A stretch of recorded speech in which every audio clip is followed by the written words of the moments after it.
First time కదా, ఎప్పుడు voice ఓవర్లో ఇస్తూ ఉంటాను. ఈ ప్రాన్స్ అనేవి ఫ్రై చేయాలి.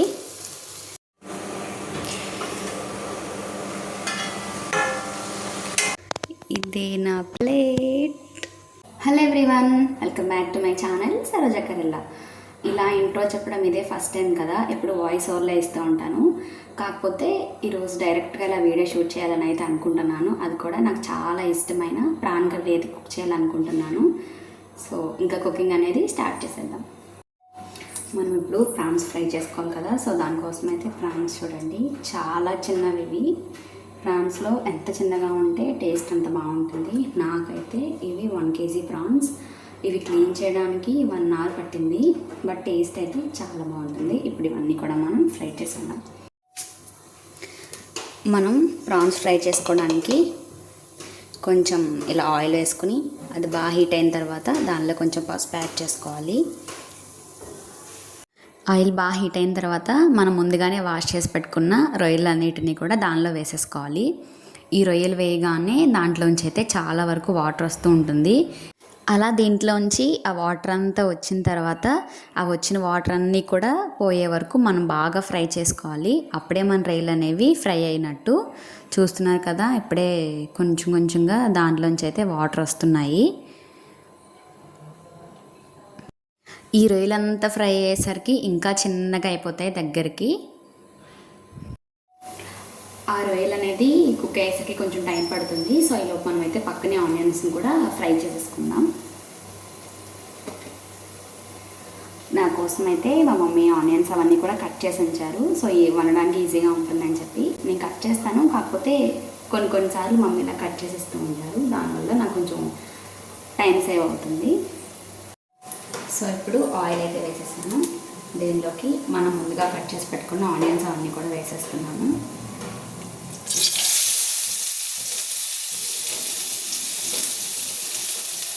అలానే కొంచెం పచ్చిమిర్చి కూడా వేసేస్తున్నాను. ఆనియన్స్ అనేది బాగా కుక్ అవ్వాలి అంటే మనం ఆనియన్స్ వేయగానే కొంచెం సాల్ట్ అనేది యాడ్ చేసుకోవాలి. అప్పుడు ఆనియన్స్ అనేవి ఫాస్ట్గా కుక్ అవుతాయి.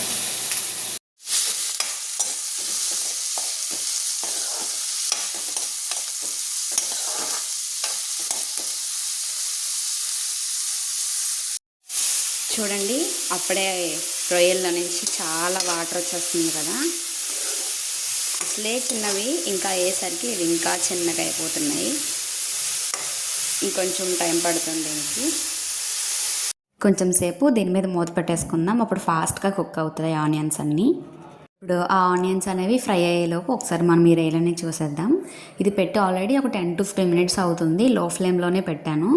దానిలోంచి చాలా వరకు వాటర్ వచ్చాయి. ఇందాక ఆల్రెడీ మీరు చూసారు కదా, ఆ వచ్చిన వాటర్ అన్నీ కూడా అలా స్లోగా మొత్తం అంతా ఫ్రై అయ్యేసరికి కంప్లీట్గా పోతాయన్నమాట. సో ఆ వాటర్ అంతా పోయిన తర్వాత మన రొయ్యలు అనేవి మనకు కుక్ అయిపోయినట్టే. నెక్స్ట్ ఇప్పుడు మనం ఆనియన్స్ చూద్దాం ఒకసారి. ఆనియన్స్ అనేవి ఒక 70% వరకు కుక్ అయిపోయాయి. ఇంకొంచెం ఒక 2 to 3 minutes అనేవి వీటి కుక్ చేసుకుందాము.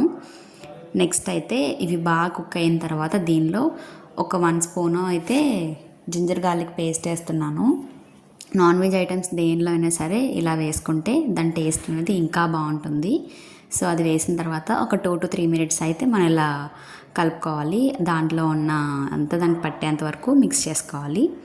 నెక్స్ట్ అయితే మనం ముందుగానే ఫ్రై చేసి పెట్టుకున్నాం కదా రొయ్యల్ని, అవన్నీ కూడా ఇప్పుడు దానిలో యాడ్ చేసేసుకుందాం. అప్పుడే కారం వేయట్లేదు. ఫస్ట్ ఇలా జింజర్ గార్లిక్ పేస్ట్ వేసిన తర్వాత ఈ రొయ్యలు వేస్తే ఆ ఫ్లేవర్ అనేది చాలా బాగా పడుతుంది ఈ రొయ్యలకు కూడా. అండ్ అలానే ఇవంతా వేసిన తర్వాత ఒక 2 minutes అలా మిక్స్ చేసుకున్న తర్వాత అయితే మనం కారాన్ని, ఉప్పు అండ్ అలానే అన్నీ కూడా యాడ్ చేసుకుందాం. సో దాంట్లోకి రొయ్యలు యాడ్ చేసేసాను కదా, ఇప్పుడు కొంచెం కారం యాడ్ చేసుకోవాలి. దీనికోసం నేను ఒక 1.5 spoon వరకు కారం యాడ్ చేస్తున్నాను. అండ్ అలానే ఆల్రెడీ కొంచెం ఆనియన్స్ వేసాను కదా, సో ఒక 1/2 spoon వరకు సాల్ట్. అండ్ అలానే కొంచెం లైట్గా పసుపు కూడా యాడ్ చేస్తున్నాను. ఇవన్నీ యాడ్ చేసిన తర్వాత మనం ఇదంతా బాగా మిక్స్ చేసేసుకోవాలి. దీనికి పెద్దగా టైం అయితే ఏం పట్టదు, ఫాస్ట్గానే అయిపోతుంది.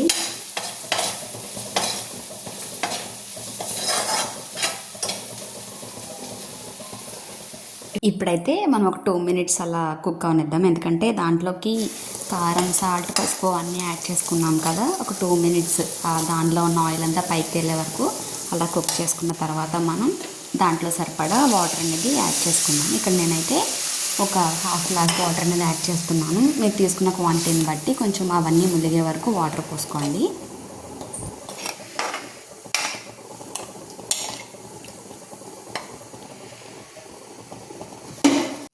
దాంట్లో సరిపడా వాటర్ యాడ్ చేసిన తర్వాత క్లోజ్ చేసేసి ఒక 2 మినిట్స్ అయితే కుక్ అవనిచ్చాను. నెక్స్ట్ చూసారా దాంట్లోంచి ఎలా వస్తుందో వాటర్ అంతా కూడా బాయిల్ అవుతుంది.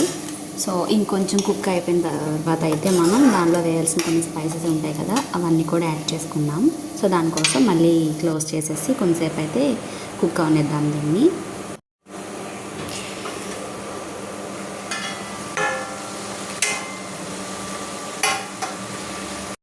రొయ్యల కర్రీ అనేది కొంచెం స్పైసీగా ఉంటేనే టేస్ట్ బాగుంటుంది. సో దానికోసం అయితే కొంచెం ధనియా పౌడర్ అండ్ అలానే జీరా పౌడర్ కూడా యాడ్ చేస్తున్నాను. ఒక 50% కుక్ అయిన తర్వాత వేసుకోవాలి.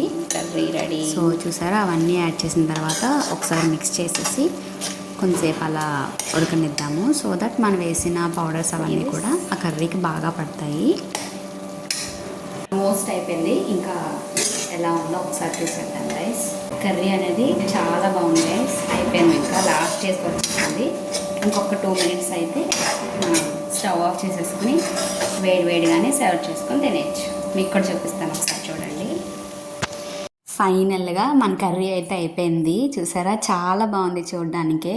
ఆయిల్ అంతా పైకి అలా సపరేట్ అయిపోతుందంటే మన కర్రీ అనేది రెడీ అయిపోయినట్టు. అయితే మనం సర్వ్ చేసేసుకొని మంచిగా మన రొయ్యల కర్రీ అయితే ఎంజాయ్ చేసేద్దాం.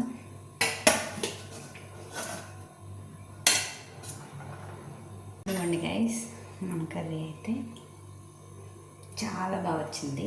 సో అప్పుడు మనం తిని టేస్ట్ చేసేసి ఎలా ఉందో చేద్దాం.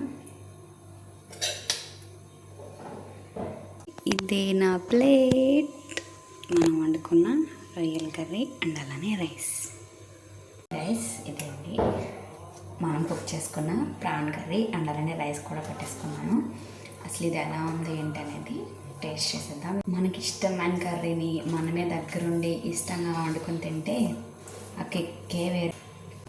అయితే ఇంకా ఏమాత్రం ఆలస్యం చేయకుండా ఫాస్ట్గా అయితే తినేసి టేస్ట్ ఎలా ఉందో మీకు చెప్తాను. ఇదిగోండి.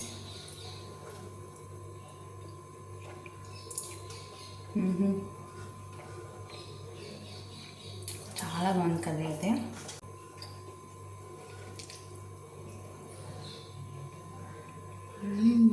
చాలా బాగుంది గైస్. టేస్ట్ అయితే ఖచ్చితంగా మీరు కూడా ఒకసారి ట్రై చేసి కామెంట్ సెక్షన్లో కామెంట్ చేయండి. Bye guys.